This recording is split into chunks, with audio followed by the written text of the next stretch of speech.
1.5 مليون طن من القمح اللين الفرنسي، والفاتورة مرشحة للارتفاع بسبب تراجع الإنتاج العالمي.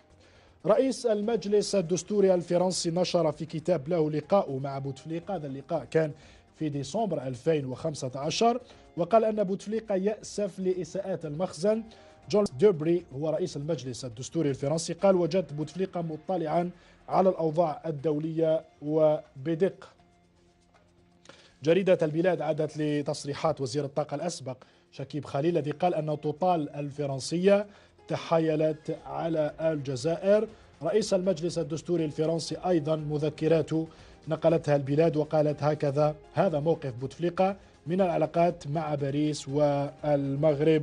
وتطرق أيضا رئيس المجلس الدستوري إلى رأي بوتفليقة في كل من أزمة مالي، ليبيا، سوريا والعراق.